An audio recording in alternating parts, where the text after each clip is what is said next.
For more, let's bring in financial markets analyst and author of Planet Ponzi, Mitch Firestein, as well as constitutional attorney and former federal prosecutor and North Carolina Senate candidate Don Brown. We're also joined in studio by our special guest today, senior counsel for the Lawfare Project, Gerard Filitti, and Republican strategist and attorney Rosemary Becky. Don, what do you make of the way the court split here? Justice Kavanaugh, as was pointed out, Justice Kavanaugh did provide a roadmap for other statutory bases for tariffs, including the Tariff Expansion Act of 1962, the Tariff Act of 1974, and the very famous Smoot-Hawley Tariff Act of 1930. So the president does have other options in his toolbox. I was disappointed with the ruling. This had to do with this International Emergency Economic Powers Act, which gives a president the right to regulate importation.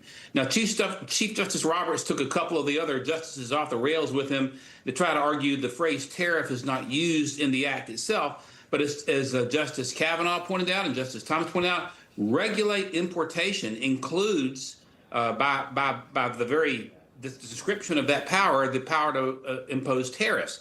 And so I thought that the ruling was unfortunate, but it's like, it's like they say here in the South, there's more than one way to skin a cat, and it's not over yet. You can expect the president to come back and start hitting with some of these other legal avenues that Justice Kavanaugh has pointed out. So former VP Mike Pence had something to say about this, kind of taking a victory lap, saying in part today's 6-3 ruling by the Supreme Court is a victory for the American people and a win for the separation of powers enshrined in the Constitution of the United States. Don, what's your reaction to that?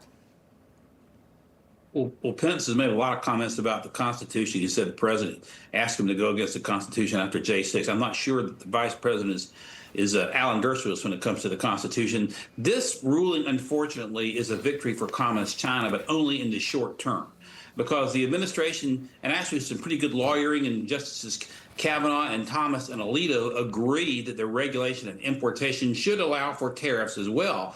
The administration is going to come back stronger, and the tariff situation is going to be clamped down even with a tighter legal bolt than we had before. Mm-hmm. And so they can take a victory lap in the short term, but you've got to correct these trade imbalances. We've been basically, buying cheap stuff from China for years. We sent our manufacturing overseas after NAFTA and after giving most favored trade nation status to China.